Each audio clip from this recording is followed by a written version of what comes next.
सत्तापक्ष सरकारलाई सोध्न चाहन्छु के प्रधानमन्त्री बालेन्द्र शाहलाई खोपीको देउता बनाउँदै घन्टी हल्लाएर पूजा गरेको हो, घन्टी बजाएर पूजा गर्दै हो?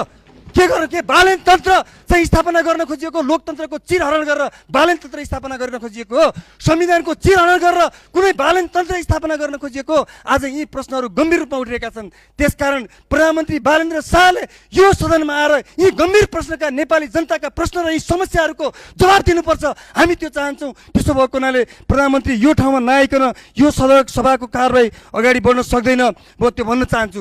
मलाई बडो अचम्म लागिरहेको छ कि यति धेरै अपार जनमत प्राप्त गरेको सरकार, झन्डै 2/3 बहुमत प्राप्त गरेको सरकार र त्यसका प्रमुख यो संसदसँग किन तर्सिरहनु भएको छ, यो संसदसँग किन टाढा भइरहनु भएको छ र यसलाई छल्न खोजिरहनु भएको छ? यो आज आम नेपाली जनता र हामी यो संसदमा प्रतिनिधित्व गर्ने सबै मान्य सदस्यहरूको आम प्रश्न हो भन्ने मलाई लाग्छ। अघि यहाँ कुराहरू उठ्यो, संविधान संशोधन सम्बन्धी बहस चाहिँ एउटा कार्यदल बन्दैछ। के गर्न खोज्यो, कस्तो बहस सिर्जना गर्न खोजिरहेको?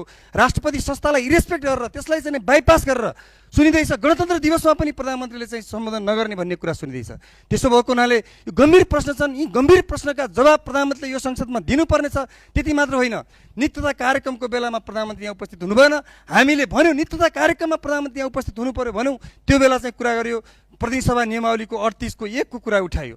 हामीले ठिक छ भन्यौँ, जिम्मेवार भन्यौँ। तर पटक पटक प्रतिनिधि सभाको नियमावली 56(1) ले प्रधानमन्त्री यो चाहिँ प्रत्येक महिनाको चाहिँ अन्तिम साता, पहिलो साताभित्र चाहिँ यहाँ चाहिँ प्रश्नोत्तर कार्यक्रममा सहभागी हुने भन्ने कुरा व्यवस्था गरेको छ।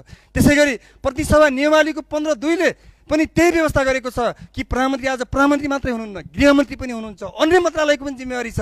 आकस्मिक समयमा, विशेष समयमा, शून्य समयमा यहाँ राष्ट्रिय महत्त्वका गम्भीर प्रश्नहरू सिर्जना भएका छन्। सत्तापक्षका मान्यज्यूहरूले पनि प्रश्न गर्नुभएको छ, विपक्षका मान्यज्यूहरूले पनि प्रश्न गर्नुभएको छ। आपद विपदका प्रश्नहरू छन्, तत्काल जवाब दिनुपर्ने, तत्काल रेस्पोन्स गर्नुपर्ने प्रश्नहरू छन्। तर यो सबै कुरामा अनदेखा भएको छ। त्यस कारणले प्रधानमन्त्रीले यो सदनमा आउनु पर्दछ, यो सदनमा आएर चाहिँ जवाब दिनुपर्दछ भन्ने हाम्रो कुरा हो। म भन्न चाहन्छु प्रधानमन्त्री किन सदनलाई यो ढङ्गले चाहिँ रेस्पोन्स गर्न खोजिरहनु भएको छ, खोपीको देउता बन्दै हुन्छ? म सोध्न चाहन्छु, सत्तापक्ष सरकारलाई सोध्न चाहन्छु के प्रधानमन्त्री बालेन्द्र शाहलाई खोपीको देउता बनाउँदै घन्टी हल्लाएर पूजा गरेको हो, घन्टी बजाएर पूजा गर्दै हो? के बालेन तन्त्र चाहिँ स्थापना गर्न खोजिएको, लोकतन्त्रको चिरहरण गरेर बालेन तन्त्र स्थापना गर्न खोजिएको हो, संविधानको चिरहरण गरेर कुनै बालेन तन्त्र स्थापना गर्न खोजिएको?